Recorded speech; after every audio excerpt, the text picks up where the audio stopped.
For some people, it just makes sense. For some people, it just clicks right on, right? And for other people, it's kind of like a complete state of confusion. And so what I'm trying to point out here is that it's actually a skill. It's a skill that we somehow need to develop. And what is this magical sort of skill that helps us know whether something's on the right track or not? This is something that in Ayurveda we have names for. There are two names here. One is called Sattva, and I'll spell it for you in case you want to write it down. It's Sattva, and the V is pronounced like a W. So it's called Sattva. The other concept is called Buddhi, and I'll spell that for you as well. It's Buddhi. Buddhi.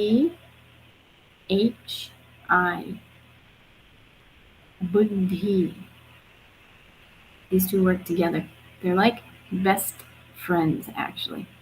And so in people who have things like high emotional quotient or high emotional intelligence, a high ability to withstand the worst stress in the world and not budge,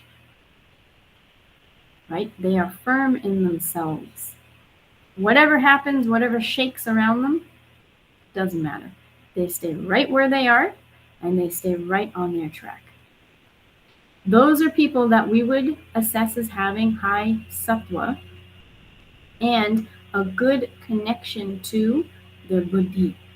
What buddhi does is it acts as the link between our calculator brain and truthful knowledge, truthful information. Buddhi is basically our link to this intuitive, truthful information.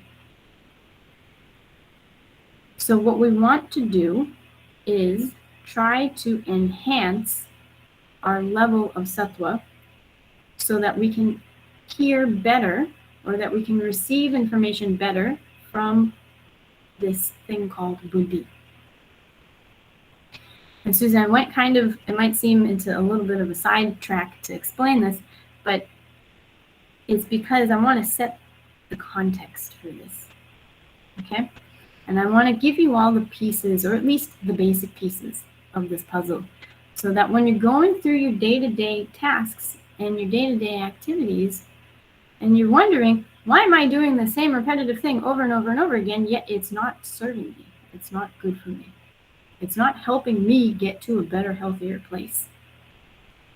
And it might even be stuff that is in your tracker. It might even be stuff that seems to be properly Ayurvedic. Like, well, everybody else doing Ayurveda does this, but it doesn't feel right for me. Like, everybody says they eat khichdi, and something special is supposed to happen, but this is another thing I'm just trying to call out here, because khichdi is not actually as good as people make it seem. The point is that there's no 100% perfect right plan for everybody. That's what I'm trying to say, okay? And your job, as hard as it is, being in human form, living this life, is to go figure out what is your perfect plan.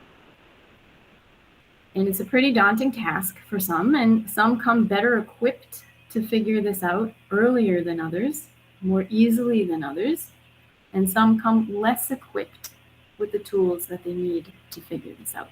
And so we just want to try to be as honest and upfront about that as possible, right?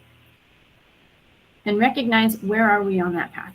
What can we do to start making steps to get to that point? And so to start at the very earliest beginning, it's about raising that awareness, or just letting that awareness come in on a day-to-day basis in every single thing that we're doing.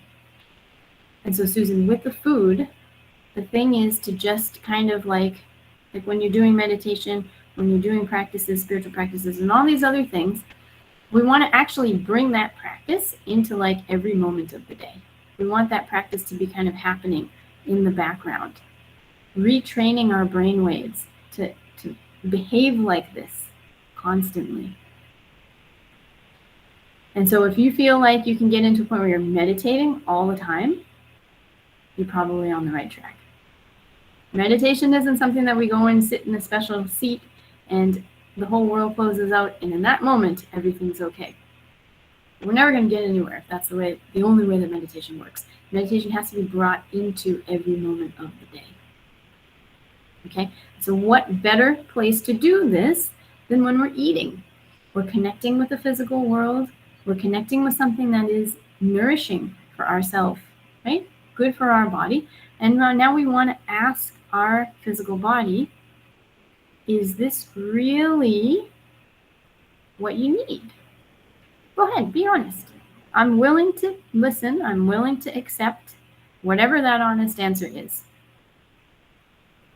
Write that down, Susan. I want you to think about that every time you eat. Okay? Just be ready for whatever comes.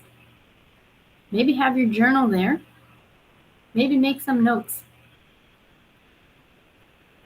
And unfortunately, we seem to be pretty good with the tracker. Like, we obviously have a lot of things in the tracker.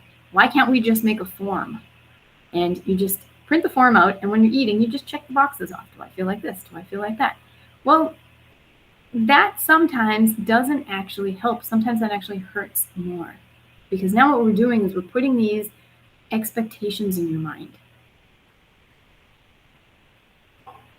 And we're setting you up to say, hey, you should be experiencing this or you shouldn't be experiencing that. And then you start this, maybe subconscious judgment process. And I know a lot of other people, especially in the US, folks who aren't here right now, but a lot of other folks have gone through this process working with us in Mayayu over the last year. And they've recognized that they have this kind of self-judgment process going on. I'm supposed to feel like this when I'm eating this food because it's supposed to be good for me. You guys, you gotta put all that in a trash bag, literally throw it out the window, please. All right, or put it in the recycling bin, or do whatever is the right way but dispose of it properly. Because you need to just open everything up and be ready to listen for whatever comes in and gratefully acknowledge it.